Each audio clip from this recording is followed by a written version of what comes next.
Good morning and welcome to Inside Running on Tab Radio Racing and Sports. Magnificio races to the lead, getting through Waterman's Bay. Magnificio narrowly from Waterman's Bay. Our team will evaluate each race, interview leading contenders and update Tab Touch markets. But now Delicacy, here she comes. Delicacy under the 59 went to Neverland and Real Love Dark Musket. It's Delicacy against the inside. Sublime, brilliant, greatness in the cup. We trust you will enjoy this edition of Inside Running. Now, over to the team for their look at today's meeting. A very good morning, punters, and Happy New Year. Welcome to Inside Running for 2025. We're about to get into a very busy program. 11 races. Macca is on the lemon and honey and tea and getting ready for a big day of racing action. Murray Bridge, 2, 8, 1 and 5. They started at the crack of dawn. 2 Manhattan Times, 460, 278. Stratum Pride, 281. Metro Legend NTD in 5 4th. Quinella, 1220. Exacta, 2360. Trifecta, 109.90. First 4. 473.80 on 2815. 12 and 2 double, $52 and 3, 4 and 7 out of that event. 23 away from race number 5 at Murray Bridge. You can take out 2, 6 and 9. It's Pay 1, 2. Morris Minor, 275. 3 Rabtat, $4. 4 Lomax, $3.30. 5 Astrodine, $6. 7 Enlisted, 14. 8 The Tank is at $12. Darren McAullay, very good morning to you. Thank you, Matty. Good morning to you. I might need to borrow some of your no-dos, although seemingly they don't work. No, they do not work. Nice to see you here this morning with us, and great to be back, of course, for our first big Saturday in 2025 there with an 11-event program, of course, out at Ascot today. The great summer of racing continuing on. Scotty Embry, Michael Heaton with us to look at this meeting. We've got a lot to get through, of course, with Murray Bridge continuing through the next hour of our program, and plenty to discuss. Okay, field's a little on the thinner side here, but that's hardly a shock with the volume of racing that we've had over the last number of weeks, particularly through this festive period, as is always the case, and today's meeting probably suffers to some extent as a result of that. Scotty, good morning to you. Michael as well. First of all, if we can just quickly get your thoughts on Wednesday, the Cup meeting. It went off remarkably well, and I think Perth Racing may have stumbled across something that could well become the norm in years to come. I thought it was excellent. They got over 8,000 people through the gates, so they ticked that box, because considering how late that change was in terms of the timing of it, it would have disrupted some people, and even the heat would have put some off. But to get that number through the gate, I thought it worked out beautifully. The twilight meetings work. There's no doubt about it. Absolutely, yeah. I thought the crowd was it felt bigger than the number that you just expressed there, the 8,000. I think they were hoping for a double-figure result, but that was always going to be, I think, very, very ambitious. I think the other thing you get with a later start is that they hold on for longer. Well and truly after the last, for hours on end, they're still there. Absolutely, You've almost got a captive audience because they haven't been out there from 10, 11 a.m. and cooked it by the time that they get to the last. Yeah, I think that for those that went early, they went there for a reason. They were either bookings for a lunch, and they could enjoy their lunch, they could watch interstate racing, and then, of course, see the Perth Cup meeting commence at Ascot there. And I think you're right, Scotty, too, because afterwards, I've never seen a crowd like it, as good as Darren Reid and Soul City Groove are, and he did a remarkable job with the crowd. He had them shoehorned into the mounting yard. There were hundreds dancing in there, and it went right through. It was a wonderful party atmosphere to round out the first day of 2025, Big Red. Morning, boys. Yeah, I agree with Scott. I think they may have found something there with Perth Racing with the twilight meeting. I got there probably just under an hour before the first race, but apparently there'd been a crowd there for a couple of hours. They all flocked in nice and early, so they were there nice and late as well into the night. And with it being New Year's, obviously it's always been that way, but the later start probably enables you to get going a little bit later than what you'd like to probably after a big night. One more race on. Yeah. If you could just say maybe frame an 8-race program as opposed to a 9 or something like that. Anyway. More so for the punters, though. I mean, if they're nursing a bit of a hangover on New Year's Day morning, they could get to the races still in the afternoon and kick on into the night and make a festival of it. Yep. I think it means for James Aldring and his team they have to put on staff for longer, but it also has a lot of bonuses. The traffic getting in was so much better than usual. Well, because there was no traffic jam. Correct, because you spread people out. You've got some arriving for the Eastern States races, some arriving for the start of Ascot, some arriving even later in the program. You can move traffic through, you can move people through the venue.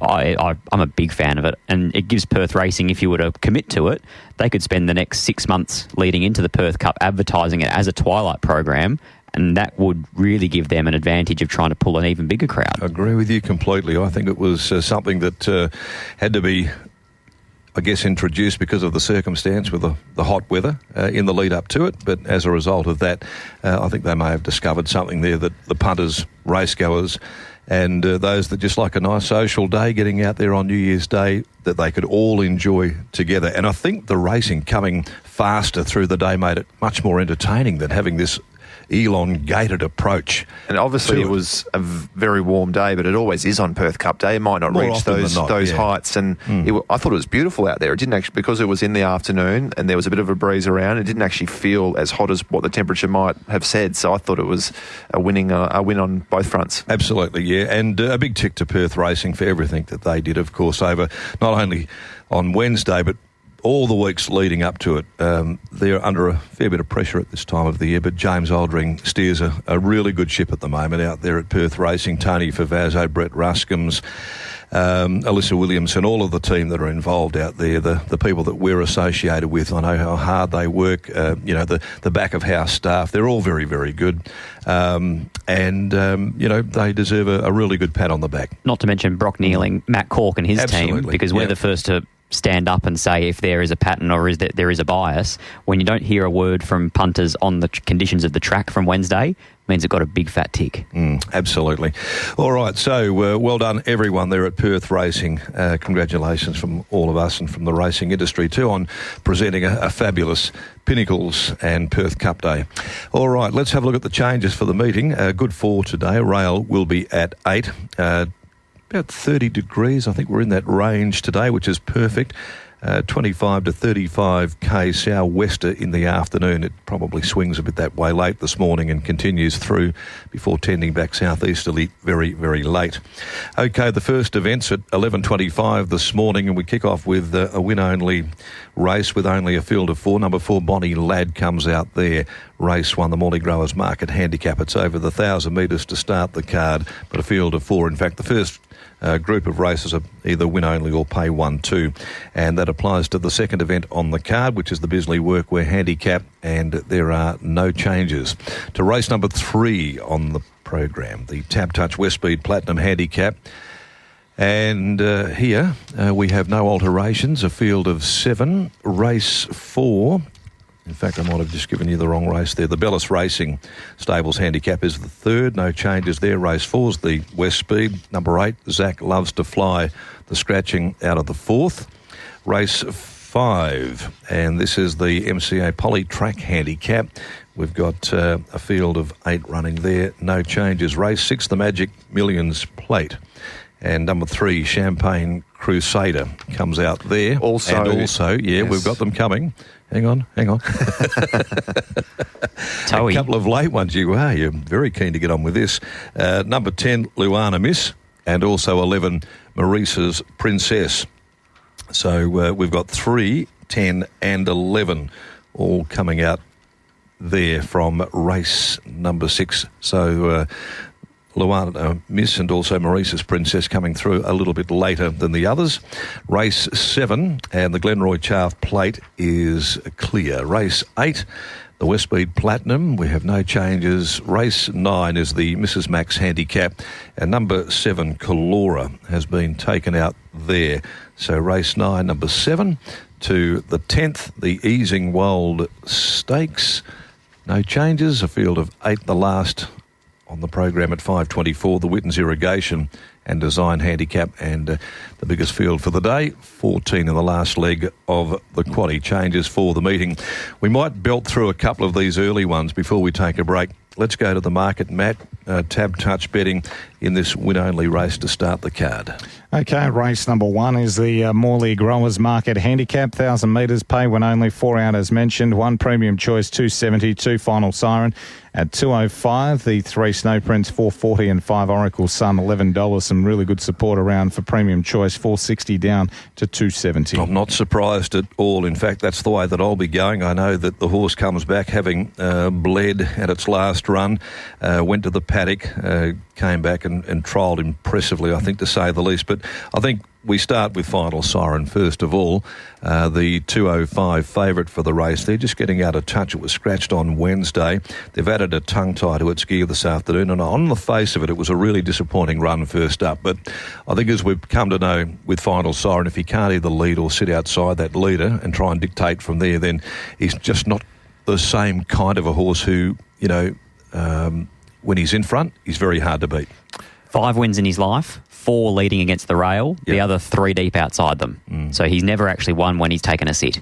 And I think if you just go through his form, he's a different animal when he leads. And in a 4-horse field drawn barrier number 1, he surely leads today. Well, before that first up run, what did you make of his trial? I thought it was okay without being overly flattering. Yeah, I agree. I thought his trial was solid, but it was only fair in that company that he met. But I'm in complete agreement with Scott that first up, he just, at this stage of his career, he just looks a real one-trick pony, and he just never really seemed comfortable in that first up run, and they really ran along as well. Chris Parnham takes over from an apprentice today, and the only leader really in the race. So I'm expecting sharp improvement here. Whether the tongue tie does much, I'm not too sure, but I think this is a completely different setup for him, and I'm pretty keen on him to be leading all of the way and winning today. Okay. He actually left the gates well enough to lead first up. He was the first head out of the machine, but they were content on trying to sit him. I just can't see that happening today. So straight to the front for Final Siren. I think, like Michael, he leads and he wins. 1 Premium Choice, Big Danger. He's proven in the grade. He's proven with the weight. He's got a scalp over Almighty Class. He's a very nice sprinter. Last time he went to the races, he had an excuse. 3 Snow Prince, just would have preferred if this was a 1200 for him. He probably has to park outside of Final Siren. And 5 Oracle Sun, 2-1-3-5. Okay, 2-1-3-5. 2 with you. Yeah, 2-1-3-5. Rinse and repeat. Okay. Look, I think Final Siren's going to be very hard to beat, but I'm going to follow the money trail here. I think if you can give a horse like Almighty Class 3 kilos and beat it, I think that's suggests that you've got more than an ounce of ability. That trial on Monday was super too. That was the day Almighty Class should have won by 6. Yeah, we get that. We take that on board, but that's the way it was. That's racing. And that's racing, exactly. Oh, look, at the trial, if the reins had snapped, he would have finished up in the Indian Ocean. That's how well the horse tracked into the race. But, if they're going to get a run or two out of Premium Choice, it's going to be early in the prep. Normally, that's what happens with the horses that have a little bleed. So, look, I'm playing Premium Choice, but Final Siren, clearly the horse to beat. 3 Snow Prince and 5 Oracle Sun for me. Slightly different, Matty. Okay, and just a recap of those numbers, Darren. 1, 2, 3, 5. Thank you. So 1, 2, 3, 5, 2, 1, 3, 5, Scotty, and 2, 1, 3, 5 for Michael Heaton as well. On to race number 2 at 11:59, the Bisley Workwear Handicap, 1,600 metres, pay 1-2 only. And here we have 1 Profit and Power, 292, Forever Dreaming, 550, 3 Odenaka, 16, 4 The Spruker, 6, 5 Stormageddon, 350, 6 Romeo at $6, and 7 Intervention, the outsider at 34. Okay, are we looking at leader, bottom feeder? Well, in terms of tipping, I'm leaders back. 1 from 5. I thought the Profit and Power would bounce on the front again. Mm-hmm. There's 1 leader in a field of otherwise 6 back markers, mid-minus types. Love those scenarios. He is 1,800 back to a mile here, but what I think that means for Luke Campbell is that he can just go along at an even more genuine tempo. I think the way that he gets himself beaten is if he goes too slow.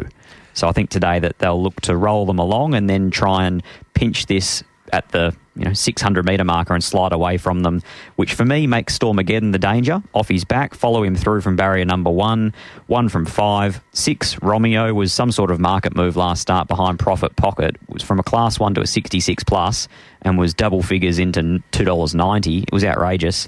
And for the Spruker, he's racing really well, his preparation, attacking the line hard. 1, 5, 6, 4. I actually went the way of the Spruker here. I thought it was the best setup he's seen this prep, and he's come back better than he has the last couple of campaigns. 4, 1, 5 and 2 for me. I've really liked the way he's hit the line each of his 3 runs. He ran the fastest last 200 of the day, couple of starts ago, second to Miss Sky High, and then ran the fastest last furlong last start just of the race, but extra 100 metres, small field. I think this is his best setup. So I'll go the Spruker. I like the price. From Profit and Power, clearly he's flying, this horse, and when he was left alone a couple of starts ago in that midweek win, whilst it was only a Class 3, it was a really high rating race. He can run time when he wants to. Stormageddon in for third, and Forever Dreaming I'll put in for fourth. Super Run second to Investment Strategy last start, and I went back and watched the second last run. It was actually much better than I gave the horse credit for, so I think the horse is tracking quite well. 4, 1, 5 and 2. That's a cut and paste for me. I'm exactly with you too. I think the Spruker's got an undeniable chance of rolling Profit and Power. I know all things considered, Profit and Power will lead, dictate and control, and he won't have to absorb too much pressure, I wouldn't have thought. But when you start to break down the numbers, the Spruker has got the capacity to run far superior last 600s than what Profit and Power historically has. He is a get-backer, I know. Interestingly, 8 of the horse's 9 wins have all been inside of barrier 6. He's drawn 10, 15 and 12 so far this campaign. So he gets 4, should get a lovely run for Shooter in the race. And I thought that his performance against the pattern behind Lord Gannicus last start was really, really good. In fact, I don't think he's produced a really bad run so far this prep. So you look at the field sizes as well, 12, 16, 15. He's now in a field of 7. I think he's got an undeniable chance. At $6.50, I'm prepared to have a look at him as opposed to the price around Profit and Power, $3. But I really do take your point, Scotty. I think that he'll lead and control and be there, particularly back to the 1600 for a long way. Then Stormageddon. I didn't think Gate 1 was a massive tick there for him, dropping back to 1600, although he gets that lovely little weight swing on the toppy. And Forever Dreaming, 4, 1, 5 and 2. I think it's all about the tempo in the race, really, in assessing race 2. 4, 1, 5 and 2 for Darren, as well as Michael, and 1, 5, 6 and 4 for Scott in race number 2. On to race number 3 on the program at 12:39, the Bellis Racing Stables handicap, 1600 metres, pay 1-2. 1 Weapon Son, 16-2, Bruce Almighty at 350, 3 Ginger Green, 390, 4 Satino, 420, 5 Not Secret at 10, 6 is Snippy Witch at $6, and 7 So War at $9. And again, we get a similar situation here, gentlemen, do we, with Bruce Almighty? I probably mapped him as leading the race. Do you see something else that could probably take up that role? Not really? Not particularly. They rolled forward with Snippy Witch last start and he was pretty good. Yeah. Ginger Green's the other one that could slide forward today, I thought, in a race without much pace. But I'm with you. I thought Bruce got his chance to dictate terms to them. I think so too. And back up to the 1600 metres, looking the obvious leader and dictating. If he gets away with a few easy sectionals there mid-race, I think it'll take a fairly reasonable one to cut him down because he goes along all right. He doesn't win out of turn, Bruce Almighty, but he can win when they pick the right race, the right conditions. Yeah, for sure. Ginger Green meets him a couple of kilos better from 2 starts back and is going particularly well. I have no doubt that Ginger Green and Bruce Almighty have the strongest form lines in the race. Fast Flicker, Russian to the Bar, the Boss Lady, and for Ginger Green, it's Investment Strategy last start as well. But I was taken with Satino's most recent run. It's coming out of weaker form lines, but should be peaking third up, you would have thought, and I thought it was a terrific effort in defeat last start. Yeah, I agree with you. I just thought maybe, if anything, he could have been looking for even a bit further. Potentially, yep. Yep, he might be looking for the staying trip now. Where does he lob today? I thought 3-back fence. That's the concern in what could be a slowly sort of unsuitable run race, but he's got a pretty sharp turn of foot when he wants to, and I thought he would be within striking distance at the turn. I was happy enough to put him on top, considering he's, the third or fourth line of betting? Third line of betting? Yeah, I just thought that maybe that the tempo and where he's going to land is going to be against Satino, and he could be looking for a bit further. So fair. I've got him down the order slightly. I've got Bruce Almighty there on top as well, leading, controlling, and if he can pinch a little break on them on the home corner, then he'll take some beating. But I do think that Ginger Green's probably the horse as main danger there. He hasn't had a lot of luck go his way. I think he's ticking over. And look, if he won this, it wouldn't come as a great surprise at all. He's not that robust in the market, around the $3.90 mark there this morning, so he's given great respect. And number 4, Satino, running on, and I thought that maybe So War, who's very good off 21 days, finds itself in that capacity this afternoon. It had the right type of form, dropping back onto the limit of 54 to probably fill a spot there in your top 4, 2, 3, 4, 7, Scotty. 2, 3, 4, 7 for me. Same four, same order. Bruce Almighty, all 7 wins. Chris Parnham, and he goes on for the first time this prep today. So it looked like the right setup for him. 2, 3, 4 and 7. Thought it was pretty open. I wouldn't be surprised if any of these 7 horses won. We haven't mentioned Weapon Son, who was pretty good last start, was unlucky, came out of the carbine. Not Secret, it has ability, and Snippy Witch has been going really well. So I thought it was an even race. And I've gone 4, 3, 2 and 7. Satino from Ginger Green, Bruce Almighty and Sowar. Okay, then. We'll push on to race 4 right after this as well. Okay, 4, 3, 2, 7 for Michael, 2, 3, 4, 7 for Scott and Darren in race number 3 on the program.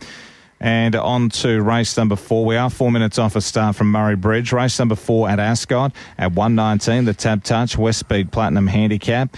It is over the 1200 with 8 a scratching. Pay 1-2, 1 Capricorn Man, 8.52, another strike, 3.83. Our Rocky Bay, $2.15. 4 Roundabout Glory, 14. 5 How Pretty at 12. 6 Rocket Juice at $9 with 7 Star Power at $9.50.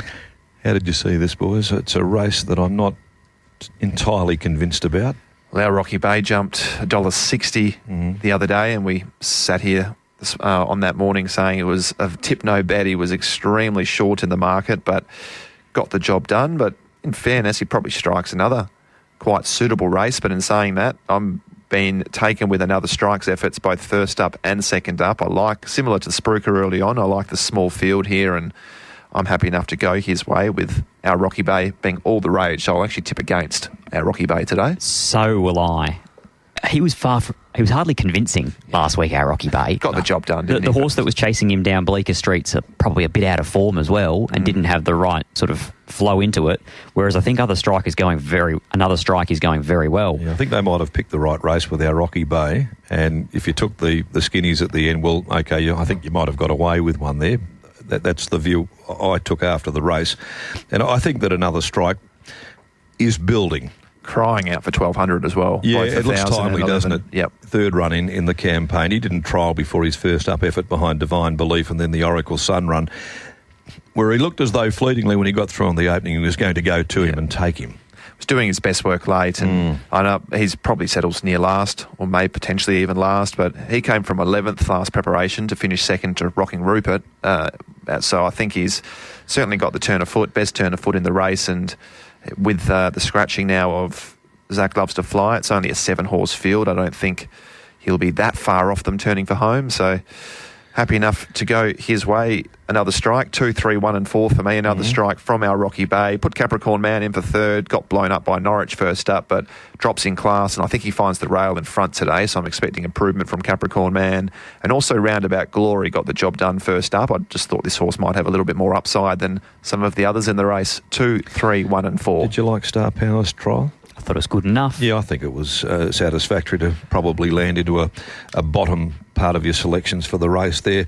I'm not convinced about the race, to be brutally honest, but I do think another strike does get the opportunity going to 1,200 here to pick up a victory of this campaign. I've gone that way. Capricorn Man, I'm forgiving. First up, they ran the clock there that day. It was Norwich, outside the speed there. And look, he'll come on. He does traditionally produce a nice second up run. They're now Rocky Bay and Star Power. 2, 1, 3, 7, Scott. 2, 3, 7 and 1. Another strike to get over the top of our Rocky Bay, Star Power and Capricorn Man. But I thought at the prices, another strike was a bet. Okay, at $3.80 there this morning. Matty? 2, 3, 7, 1 for Scott, 2, 1, 3, 7 for Darren, and 2, 3, 1 and a 4 for Michael across the board there. We'll take a break here as we're going to Murray Bridge for race number 5. Back with Inside Running the other side. Get your bets on Murray Bridge number 1, the favourite, Morris Minor at around about the $2.70 quote. You're tuned into TAB Radio, Racing and Sport. Take TAB Radio wherever you go by listening on the Tab Touch app. Back here for Inside Running. We're up to race number 5, which is coming up at the time of 1:59 at the MCA Polytrack Handicap. It's over the 1,000 metres. 1 Bondi Bubbles at 12. Number 2 in Capri Omnia at $7.50. The 3 Military Power at 11 with 4 Wednesday. 5 Valsicina at $2.25. This will show you at $6.50. Memory Parade $5 and Not Out Max at $31. Okay, so Valsicina there, the fave. And boy, what a return to racing it was by the mare. I reckon this is the type of race that just sets itself up beautifully from where she could potentially land either 1-1 or 1-2, and the way that she accelerated at her return, absolutely bolting in. I thought that at the $2.25 there this morning that she might nearly carry best bet for me for the day. Yeah, I'm in agreement there. I think she's one of the better bets on the program now. She covered ground first up. She ran some serious late figures. The fastest last 8.64 and did it of in the day with the handbrake on. And just process of elimination for this race. I thought Memory Parade would be the hardest to beat, and I loved the trial, but this horse won on over 1,300 metres on debut. The Saturday win was over 1,400, and going back and watching the replay of the first up run last prep, over 1,200, looked to be crying out for more ground. So I think 1,000 metres is got to be a risk for Memory Parade first up, and I actually put This Will Show You in as the main danger. Scratch from Wednesday, a genuine 1,000-metre type, only 40 days between preparations, so a bit of residual fitness there, and probably could lead this race if they wanted, or box seat on Military Power. But process of elimination going through the rivals here, I thought this set up to be a really nice race for Valsacina again, Scott. Certainly does. But there was two things going into that first up run. She didn't trial in blinkers. She wears them on race day, and then she had 2 runs last prep, struck a heavy 9 and a soft 7 and was completely spinning the wheel. So she probably got under the guard in early markets, but they jumped out of trees late to back her, and she won with authority. This is a really nice race for her again. 5 Valsacina, 2 Capre Omnia. When you go back 3 starts ago, he's 2 lengths off Joker's Grin in a 66 plus 1,000. He can mix his form from time to time, Capre Omnia, but I thought he was going very well. 7 in Memory Parade, I'd take the same view. Love the trial, but just 1,000 metres is on the short side for her. And 6, This Will Show You, jump and run type of filly. 5, 2, 7 and 6. Very similar to, and I've made Valsacina my very best for the day. It's 5 clearly for me, ahead of number 2 Capre Omnia, and 7 Memory Parade coming out of that nice quiet trial there, but certainly enough to encourage us to think that she might run a nice race, Fresh and Military Power, although it might make it tough with This Will Show You drawn in barrier 1, Military Power in 8, where they settle down whether it leads or has to breeze. So, but I do think it's capable of certainly running into your exotics. 5, 2, 7, 3, but 5 clearly with a best bet alongside of her name today, Matt. 5, 6, 7 and 2 for me. Valsacina from This Will Show You, Memory Parade, and agree regarding Capre Omnia. Blinkers off as well, I think today helps. Got a bit keen last start. 5, 6, 7, 2. Okay, 5, 6, 7 and 2 there for Michael. 5, 2, 7 and 3 for Darren, and 5, 2, 7 and 6 for Scotty in race number 5. Up to race number 6, it's the Magic Millions Plate, 1,100 metres, 2:39, take out 3:10.11. 1 is Castle Road at 2:22, Do I Feel Lucky, 6:50, Forecast Spirit at 26.5, Don't Doubt Rupert at 23, Just to Fly 3:50, Golden Opera 8.50, $21 about the 8 and 9, and the 12 is Perfectly Proper at $19. Castle Road goes for 3 straight wins, a very smart, very professional 2-year-old that we've seen so far this season.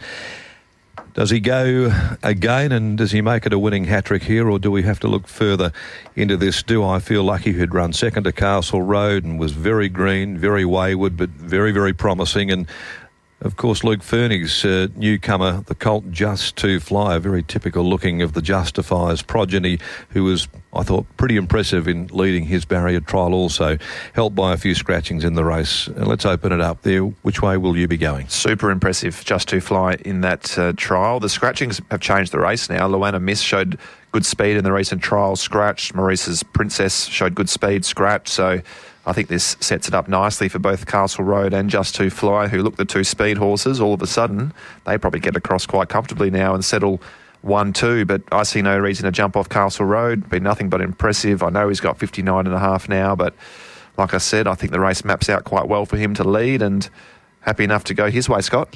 Gee, there's plenty of money around for Just to Fly. Now, there's 10 cents of deductions through the pair, 5 cents Luana Miss, 5 cents Maurice's Princess, but we're talking $7.50 into $3.50 for the Justify colt.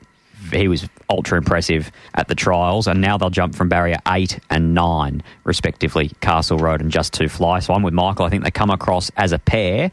I'm going to go with the race form and the race experience of Castle Road, but I am very confident in the fact that this is the best opponent he's ever met. Yep. So I'm a little bit wary today that he's up to the 59.5 and he might run into a good one. I take your point about the best horse that he might have run into, but are we maybe just not giving enough credit to Do I Feel Lucky? Gets 5 kilos on Castle Road. Winkers on, was quite wayward the other day. Now has ran off on the corner. Yeah. Not entitled to pick itself up and then come again and take ground off Castle Road the way that it did.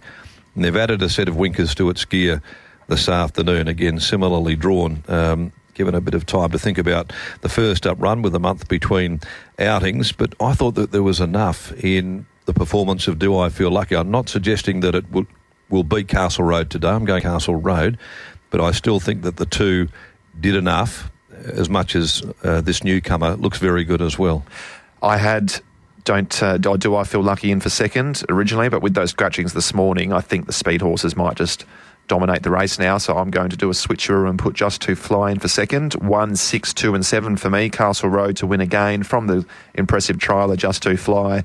Do I Feel Lucky for third with that 5 kilo weight swing, and I'll elevate Golden Opera now after that scratching of Luana Miss.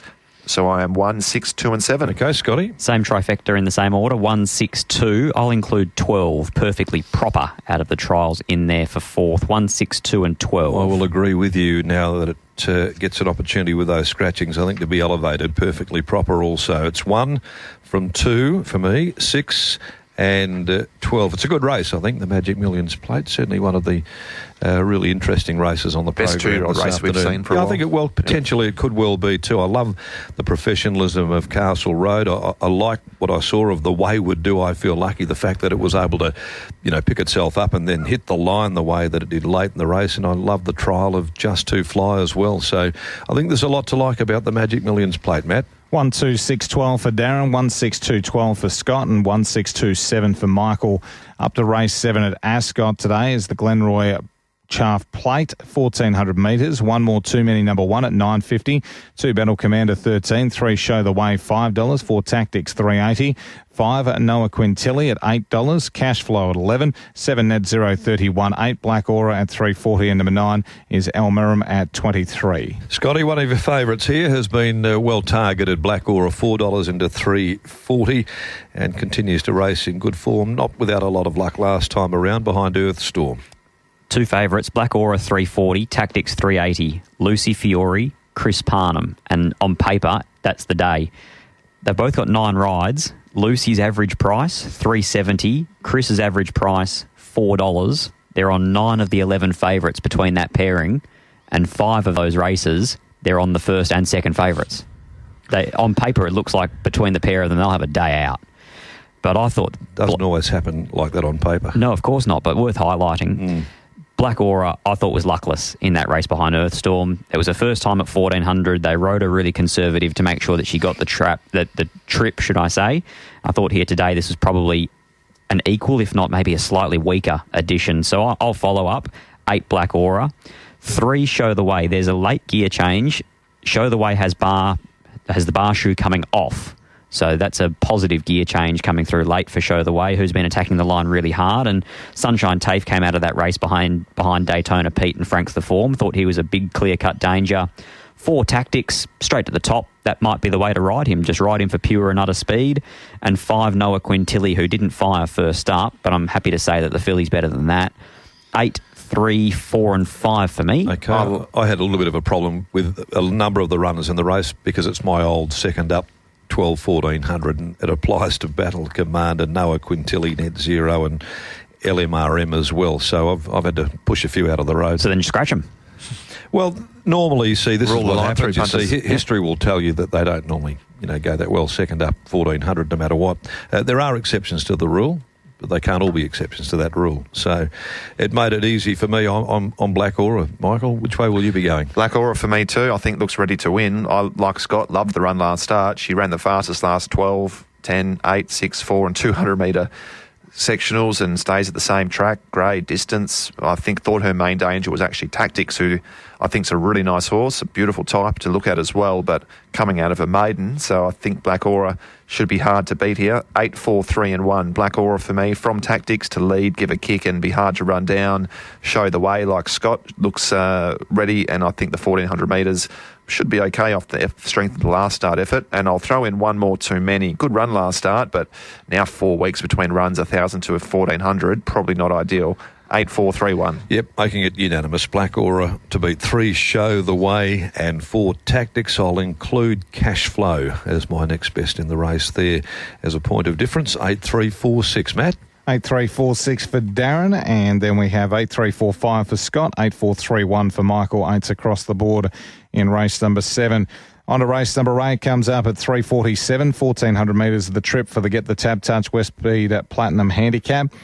1 Sessions Peak 26, 2 El Patron 7, 3 Miss Vasari at $5.50, 4 Playing Games $5, 5 Frappuccino $9.50, History Won't Care $2.60, 7 Gold Merits at $12.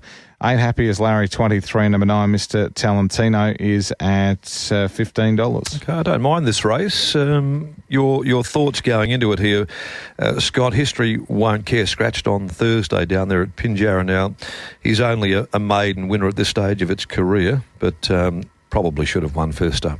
Should have won first up. Probably. Yep.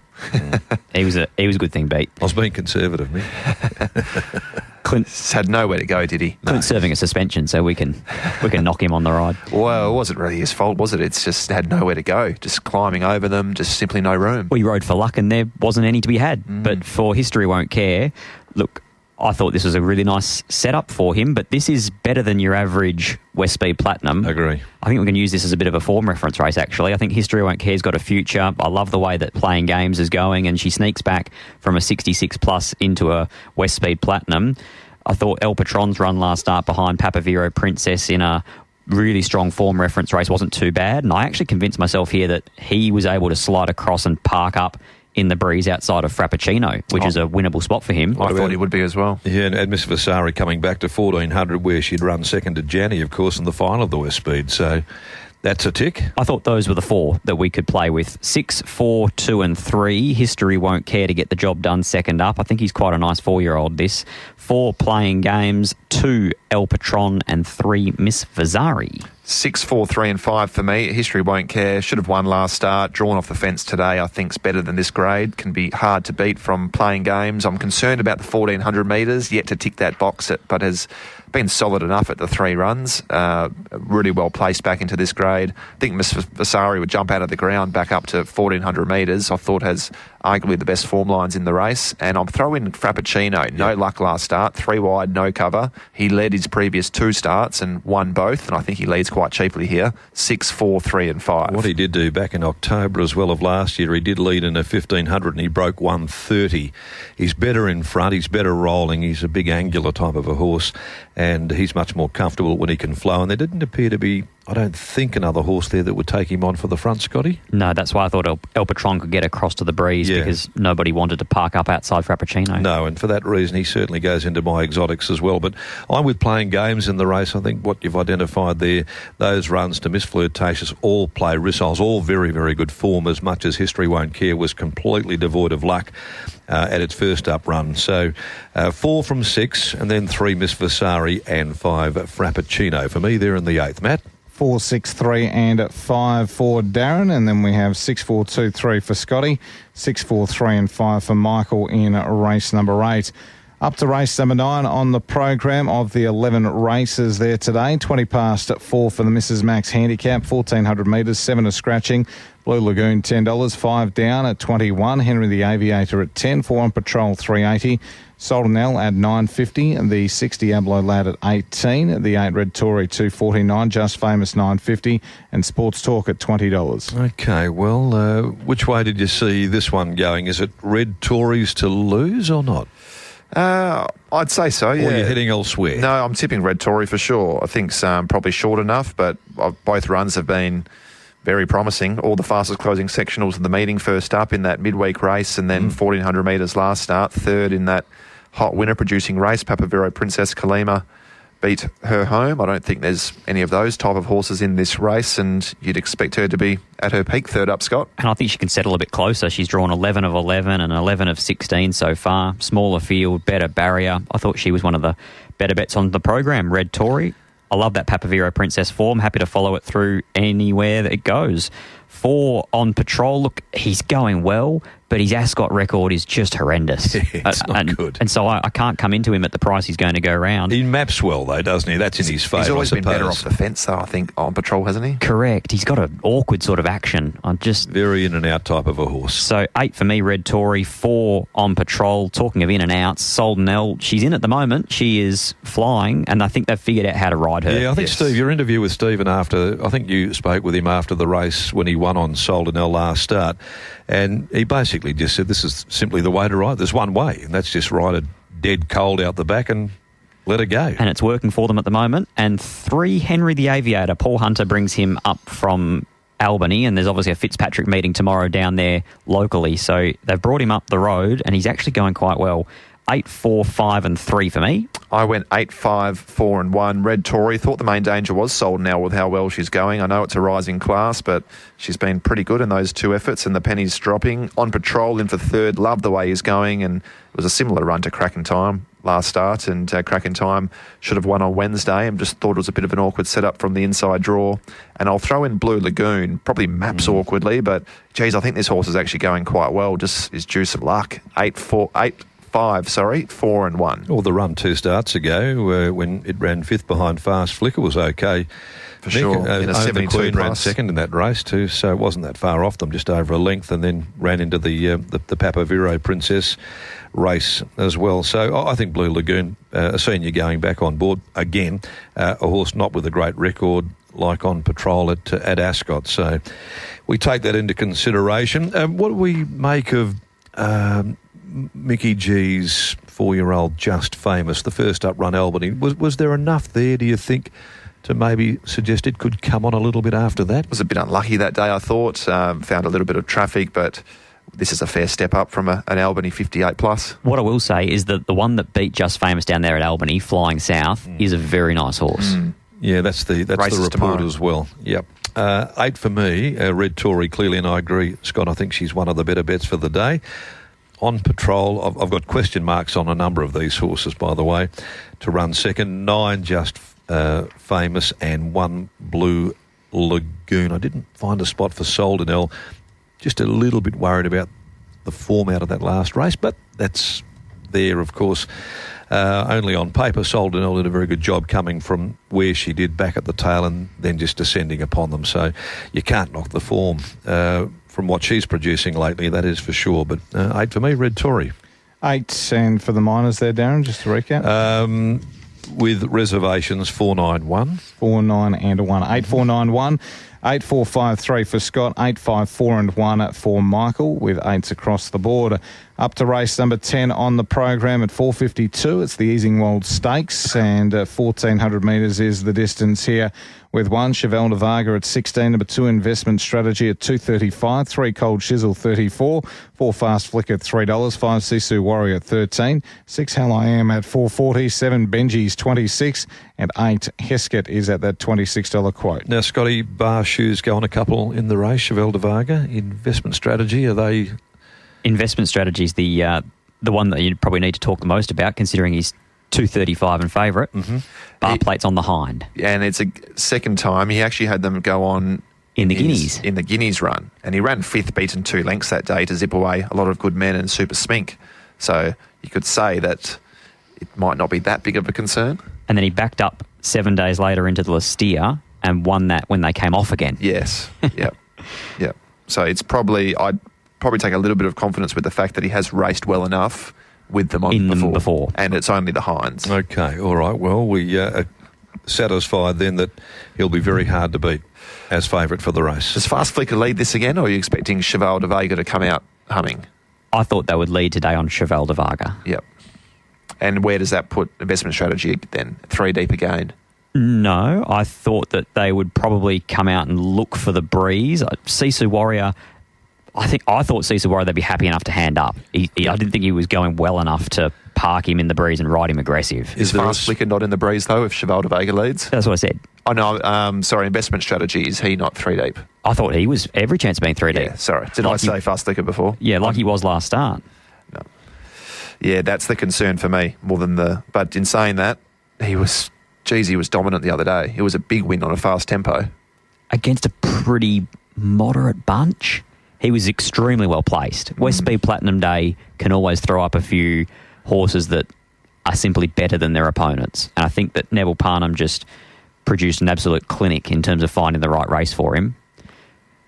Yep. Just thought this was a bit trickier. I'm not convinced. I'm not convinced about the race. I sided up with Fast Flicker, but I'm hoping that I'm not quite sure if you think that she'll probably breeze. I thought she'd probably have to breeze. Yeah, I had the map 1 and 2, Cheval de Varga, Fast Flicker. I thought maybe the form around Own the Queen, who should have beaten Fast Flicker the day that they did clash, and then the Boss Lady last start is probably the preeminent form going into it from my view. But again, hardly convinced about which way I'll be selecting in the race. When you got, I know that you've made the case their investment strategy handled a bar plate, but they're always a bit of a red flag no matter what. So that Cheval de Varga, it leaves me with Fast Flicker on top there. And I'm also going to elevate Hell I Am into the race also in this here. Off the course last start in that race that was won by the Boss Lady, the Boxing Day sprint down there at Pinjarra. Thought that this was suitable enough from barrier 3. Yeah, it looks the map horse today, Hell I Am, but I've always been a fan of investment strategy. Needs luck from the gate, but covered ground last start. He's pretty versatile, so I'll stick with him. 2, 4, 6 and 1. Investment strategy from Fast Flicker, rises 4 kilos, but profiles brilliantly this track distance and speed map-wise. Hell I Am in for third, and Cheval de Vega, bar plates going on, not ideal, but was only beaten a length by the Boss Lady and beat home 3 rivals that he meets here today. 2, 4, 6, 1. Interesting observation too. Fast Flicker and Investment Strategy have raced each other twice this prep, and both times Fast Flicker's SP'd shorter. So I thought that they might close the gaps here today in the market. 4, 2, 6, 1, Fast Flicker, Investment Strategy, Hell I Am, and Cheval de Varga. Same 4, order marginally different. 4, 6, 2 and 1 there for me. Matty in race 10, the Easingwold Stakes. 4, 6, 2, 1 for Darren. 4, 2, 6 and 1 for Scotty. 2, 4, 6, 1 for Michael. Same 4 numbers, different order all round. Up to the final event, race number 11 at 5:24, the Whitton's Irrigation Design Handicap, 2,200 metres for this staying event. 1 Rocking Society at 250, 2 Tony Spirit 20, 3 is Idyllic Ruler at 17, 4 I Love Your Smile at 7. 5 Alaskan at 7, 6 Long Jeans 14, 7 Santa Bray at 11 with 8 for Your Eyes, the 9 Mystical Man 15, 10 God's Garden 34, 11 Miss Anonymity at 101, 12 Pages Turn 21, 13 Tiff's Lad at $31 and 14 is Who'd Have Thought It at $61. So Rocking Society going for 3 in a line and goes to 59, 2,200 metres and in a 66 plus. Can it win, all things considered? He's the best bet for me, Rocking Society. I think he's just a staying horse on the rise that can continue to go through his grades. His main dangers, I thought, were the ones that he beat home last start. Alaskan, Idyllic Ruler. I mean, he beat Alaskan by a length and 3/4 running away from him on the line, and there's only a 1.5 kilo swing today. I didn't think that the 1.5 kilo was enough to be turning the tables. He maps to get an identical run here today. He lobs 1 out, 1 back. He travels. He's got all the hallmarks of a nice stayer on the rise. 1 Rocking Society, 5 Alaskan. He's getting better and better into the campaign, but he runs into the same horse that gave him a beating last time out. 3 Idyllic Ruler, that was his first crack this prep at the 2,100, and he saw out the distance really nicely. And 4 I Love Your Smile, she backs up off 3 days out of the Latrice, always wary of anything that's off the quick spin at the staying distances. 1, 5, 3 and 4. Okay then. Same exacta for me, but I'll throw in a couple of roughies for the 3rd and 4th. 1 Rocking Society from Alaskan. I like the way that 9 Mystical Man's going. I think he's racing really, really well. Gets 4 kilos on Rocking Society for being beaten less than a length 2 starts ago. It's considerable weight swing. And Tony's Spirit as well, been working home a lot better than reads on paper. Gets 3 kilos on Rocking Society from last start and positions up closer from the draw today. 1, 5, 9 and 2. Well, I'm going to, and I think Rocking Society is awfully hard to beat, but I'm going to have a throw at the stumps at one of those that you mentioned. And I know it doesn't have a great record here, but I thought that maybe Mystical Man, who's a grindy type there, was starting to build. And I'm just hoping for a bit of a fluker's result. Maybe in the last of the day, it's a bit of value there still. Mystical Man at $15. It meets Rocking Society 4 kilos better for being beaten less than a length 2 runs ago, and then 2.5 last start. And I thought finished off the race all right. Now gets to a 2200, which will probably suit. And I thought maybe at $15 it was reasonable shopping. Having said that, Rocking Society is the form horse. He is certainly the horse on the up, and he is the one that they have to beat. But just from a point of difference, at $15, to cause a bit of an upset in the last, Mystical Man over Rocking Society and Alaskan with I Love Your Smile. Interesting, this one here, off the 3 days, ran, of course, at the Cup meeting, and won this day last year over 2200, coming off a start in the Perth Cup as well. But that was, I think, a 5-day difference between them. We're talking a couple of days difference, not much more. So clearly it'll handle it.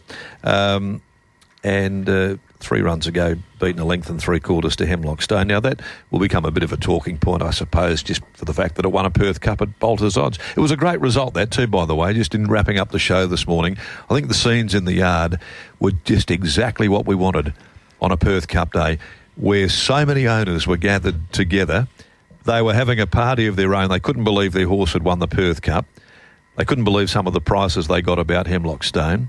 And it was just a fairy tale result for all of them and the Morleys, of course, at Bellis. It was incredible scenes. You love it when some of those horses are able to win because you get people coming from everywhere. The flow of people through that mounting yard gate that kept going in to lead the horse, and you thought, when are they going to stop? I saw a quote the other day, and I loved it, from Peter Morley, saying that there's no millionaire Leviathan owners in the ownership group. There's teachers, there's nurses, there's everyday Joe Blows, and they've just won a Perth Cup. And I think that sums up the syndication business brilliantly, and a terrific result. Okay, yeah. It couldn't have been scripted any better, that is for sure and certain. And I know there's some wonderful stories of the ownership that have come through subsequently, those people that have been involved. And we'll talk a bit about that more after Murray Bridge, where they have just jumped in race 6. Castle Ray Kid jumped nicely, and Mar Colt wider out.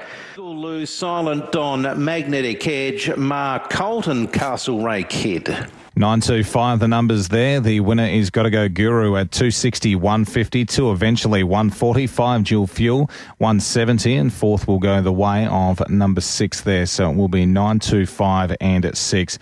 Back here at Inside Running, 11 races have been previewed as we welcome the gentlemen back in. We need best bets and best lays of the day, Darren. Okay, well, Scotty, we'll let you go first. Dibs. Best bet, race 11, number 1, Rocking Society. But I also think it's Bruce Day. Race 3, number 2, Bruce Almighty. Oh, Bruce Day.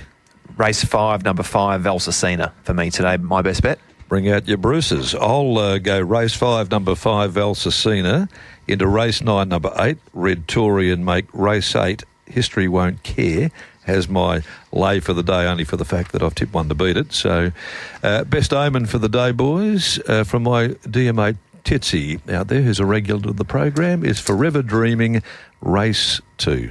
So, 3 years today that his beautiful wife Jill passed away, and they were very, very close. We had that wonderful race day. Remember the Gillian Antata 60th? I certainly do. Yeah. Big crowd up on the Vantage. Absolutely, yeah. It's a day that we'll never forget. And anyway... Goes to Walks one that day.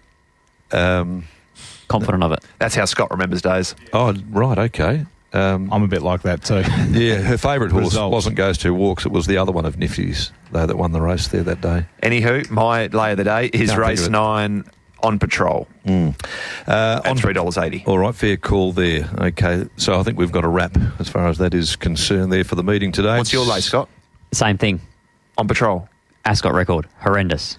That'll do. 11:25, you've got to get home, get tubbed up. I'll go back to South Geraldton and... We'll see you at the time. Hopefully you'll be there. Yeah, there's not too many to look at in the first, so you'll be okay. I'll cover you. Guns of Navarone. That's the one. Guns of Navarone. Slipping slip. Yeah, not like you. Too many horses. Absolutely. There's been a few of them that we've seen over the last 6 weeks or so. And we do it again today with an 11-event program. Thanks, boys. See you down there at the track. Scotty and Big Red from the yard as well. We'll be back in, just around a couple of hours' time with the first.